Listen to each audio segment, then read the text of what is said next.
Hey everybody, it's Ron at Becoming Enlightened Together. I got two readings.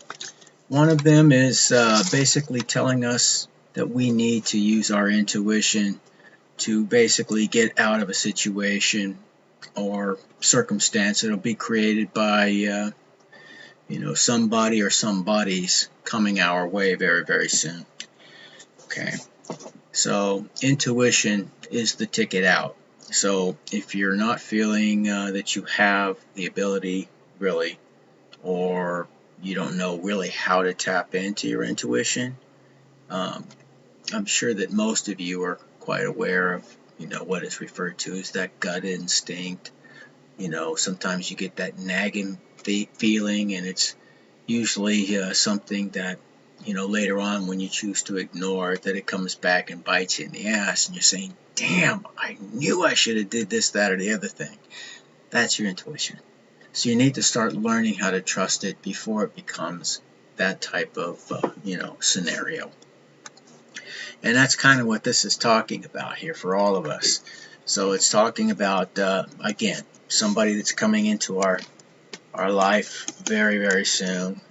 Call it the karmics, because that is a nice, neat way of lumping everybody that is not basically taking or taking our best interests into consideration, if you will. So with that being said, let's look at the overall energy for the last day of this week, and that is at Gibo. Now, Gibo is the gifting room, okay? So it's all about gifts and gifting, giving, receiving, balance, and reciprocity. It's about generosity as well as sacrifice, one's fortune, all matters in regards to exchanges of any type, including contracts. So somebody may be out there getting ready to sign a contract. We've seen that several times over the last couple of months. It also talks about partnerships of every type, but mostly in regards to love. And it doesn't necessarily have to be, romantic love. It could be, family love or love of a friend. But it does seem to intimate more into the romantic sense. So it gets into divine unions as well as personal relationships. All right, now the past energy, or that which we pulled last Sunday for this particular day, is that of Ingwas. This is the god Freyr's rune, and Freyr is the twin brother of the goddess Freya, who is the second most powerful, arguably, I'll just say arguably, the second most powerful female goddess in Asgard. So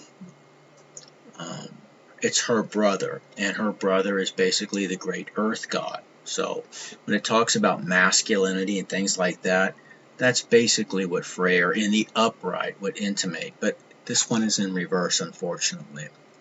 So what this talks about is impatience, a scattering of one's thoughts, somebody who is self-absorbed, somebody who moves but doesn't make any change. Going through the motions, perhaps, doing it as a theatrical type of thing where, you're letting people see that you're doing or participating in something that would intimate that you are probably,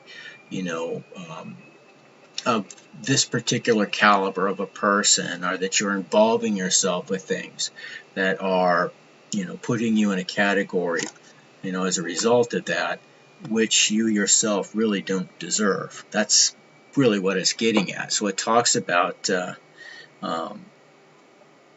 not being basically disassociating yourself with your environment, not really being one, not being authentic, in other words. Somebody who is in a state of stagnation, somebody who is keeping a lot bottled up, a seductor or seductress.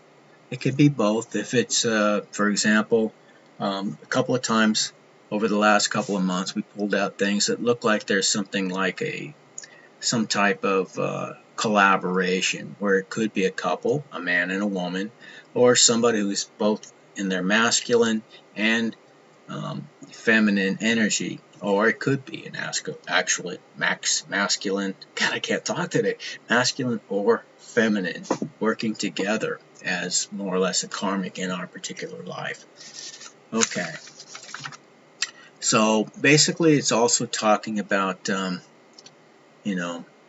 trying to fool someone, i.e. you, the collective, into believing that they have completed some type of cycle, journey, some type of mission or something that they're claiming that they have worked through all the details and everything else, rather than the reality of it only being one stage of what it is they have to work through, whether it's going within and dealing with one's shadow work and things of that nature, saying, hey, I've done it, eureka kind of a thing, when really they just started that journey. And for all of those out there from the collective, you know that this is a daily thing, and it could last many, many years to work through all your shadow aspects, okay, and really getting a grasp on them. So it really refers to meaningless motion. Looking like you're really busy, looking like you've accomplished something on the outside as merely a act for those who can see. But really, whether you admit it or not, that you haven't achieved, the end goal. In fact, you just started, basically, is what it's intimating here. I've used that word 3 times in this one room. I got to expand my freaking vocabulary. Goodness. All right, so the present energy is also in the reverse, and it is that of manas.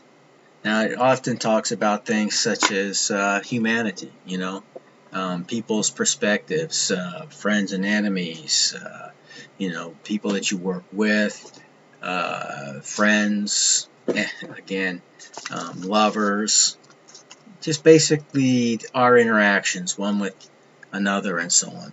But in the reverse, it talks about selfishness and somebody who is uninvolved, if you will, kind of like an avoidant attachment disorder type of a situation here. Somebody who is playing the victim.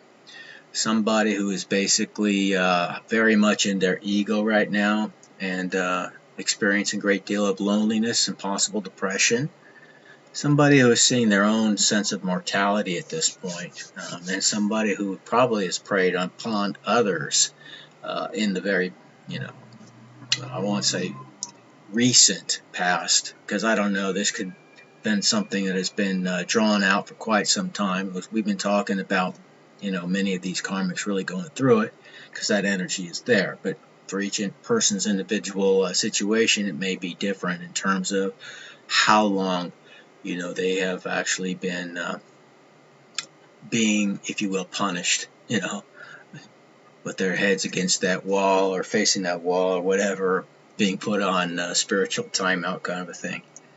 So for some, it's been quite some time, and they're really going through it, and others are just starting to go through it. So again, this thing about time and how it applies to everybody that's out there in the collective.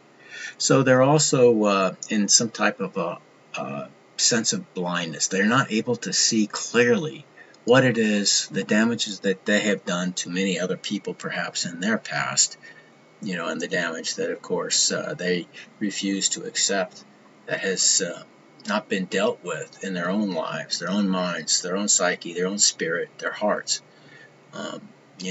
Those childhood wounds that are coming back to haunt them, kind of a thing. So this is somebody who's very cunning and sly, somebody who's manipulative, very crafty, somebody who's calculated. To those people or that person, they can expect no help at this time, okay? You've done the crime, now you have to pay, and you're going to be paying with more than just time, but it's going to be very uncomfortable, the things that are going to happen, and it may last for quite some time. Like I said, many of us in the collective have been going through this last cycle for in upwards of 10 years or more. Some of us, much, much shorter period of time. Again, that too is different for each person depending on how far along they are in their journey in terms of their spiritual growth. Okay. Now, our obstacles and challenges also in the reverse is ewas. Okay, ewas. Now, in the upright, it talks about the journeys and stuff like that, positive journeys, both spiritually and physically. But in the reverse, it talks about long journeys and delays, and talks about bad timing. It talks about feeling restless or confined in a situation. It talks about mistrust, disharmony, and even betrayal. So not only have they done these types of things to others in the past and really not thought twice about it, but now they themselves are experiencing the very things that they have done or desired to be done to other people.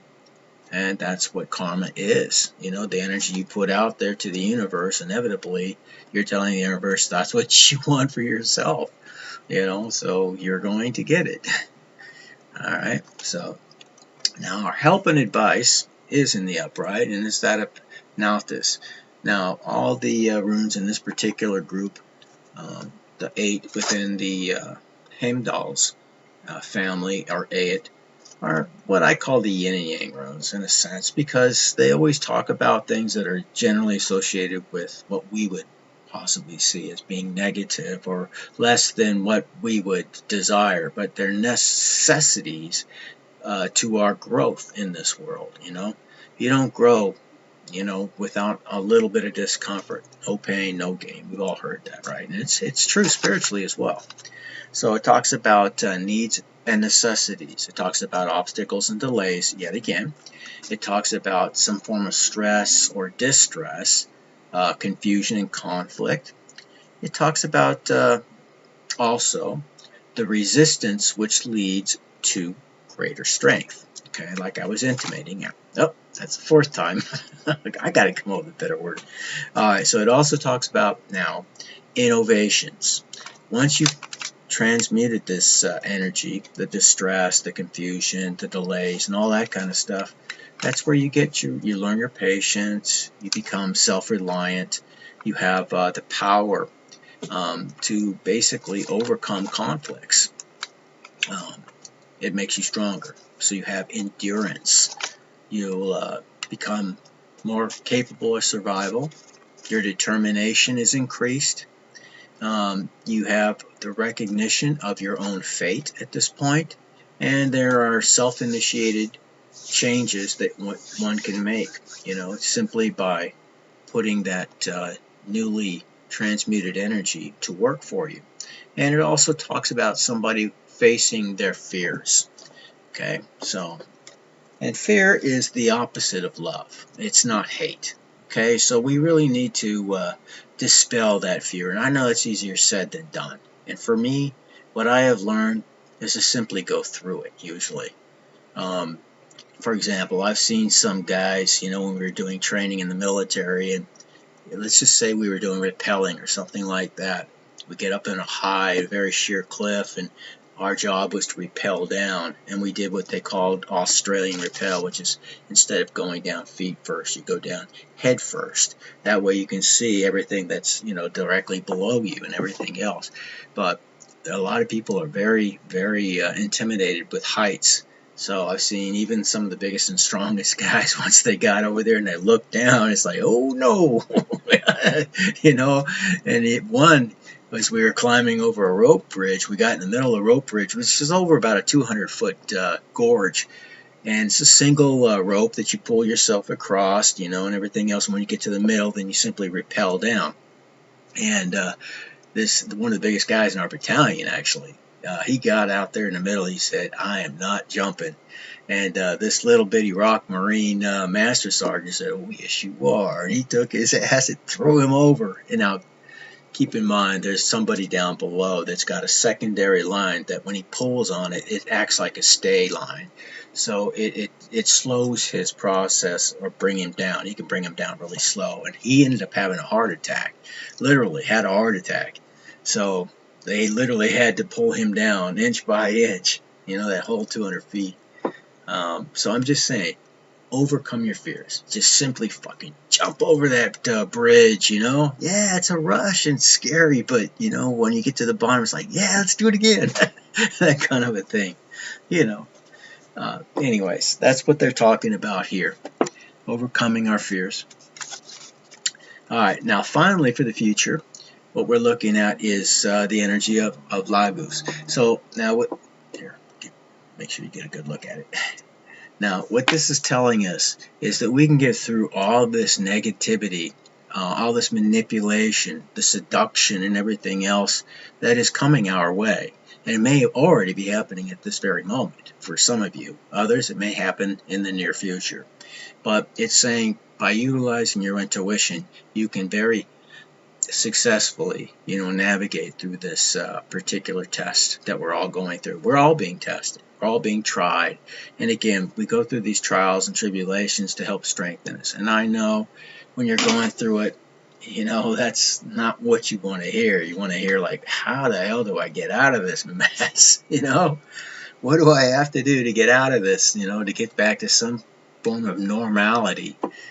And only it was that easy sometimes, you know. Sometimes you just have to, you know, to take it. It's like when you're training for, you know, some kind of a marathon, or, you know, maybe you're training to be an MMA fighter or something like that. You have to put up a lot of blood, sweat, and tears to get to the point where, you know, you can be successful at these types of things. And it's no different when we're being tested spiritually.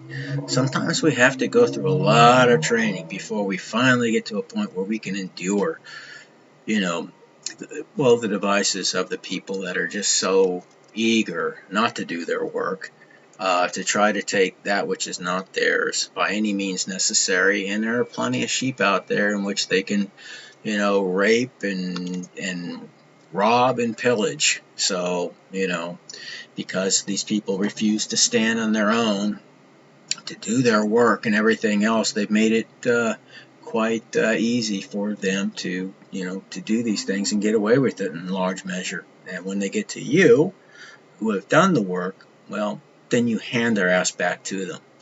And, you know, and I hate to sound, well,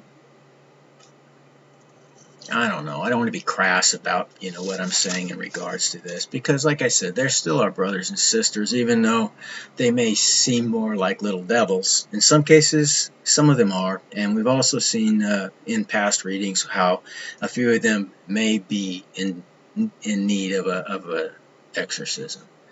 And I mean that very specifically. Some of them may actually be completely taken over by darker forces because of the things that they have given themselves over to. They completely surrendered to things that, in some cases, the average person, it would make their skin crawl, because they're literally, you know, desiring to wallow, you know, in this pit, this muddy, nasty, filthy, you know, rat and roach infested friggin' underworld, you know, and that's where they feel most comfortable. And it becomes easier and easier to do these things, even though it depletes them, it ages them, it basically, well, it opens the door for all types of negativity and other spiritual parasites to come aboard, you know. So, alright, so Lagos, it speaks about things that are water. And of course that means rivers, lakes, streams, the ocean itself, the flow of water, water that leaks, water that may be stopped up, or, you know, some kind of a blockage. But it also refers to things that are related to emotions, okay? So it talks about one's dreams, their, you know, the unknown, if you will. Talks about one's intuition. Talks about those things which are hidden, even the underworld itself. It also refers to things such as, you know, success in travel and acquisition, but also with the possibility of going over, you know, the top and possibly losing, you know, the things you've acquired. It also refers to things of being psychic, things feminine, that like a fertility source, feminine mysteries, renewal and healing. Fertility, I already said. Talks about healing power and so on and so forth. So what I'm getting from this is typically that all of the things that we have been warned about in terms of the energy that they are carrying and the things that they are physically going through, which makes it even worse when they come and try to deal with you, can be basically counteracted. You can have your fortress, if you will, you can fortify your temple, so to speak, by simply you trusting your intuition in this particular case and in this matter. Okay, so that's where I'm going to end it. I'm going to try to keep it short because these long readings people just typically don't even want to open up and look at. So I'm going to try to keep them a little shorter where possible. So that's all I have for today, and well, for now, anyways. So I hope that everybody out there is doing well, stay victorious, and in the end, we will all meet Valhalla to do battle with the great beasts. And we're starting to see remnants, in terms of the end game that seem to be emerging here. And I don't know if it's being done specifically. I believe there is an element of that, definitely, to, if you will, force fulfill certain prophecies, not just Christian prophecies either, and bring them into reality in our world. So, not to spread fear or anything of that nature, but I used to look at and even pay for a monthly intelligence briefing and so on that heads of state were actually getting outside of their other assets in terms of that. And I hate to say it, but many of these assets are used to be the eyes, ears, and so on, and they're the hands that reach out to the enemies of the very people that I'm talking about, the megalomaniacs who are actually in control, not the political body of a particular country in general, because they do work together. The KGB works with the CIA, which works with the Mossad, which works with MI6 and blah blah blah blah blah. So they all work together to do the things that they do. And yes, there's intrigue where it does seem as though there are good people out there who have no idea, really, probably. Maybe they have suspicions, but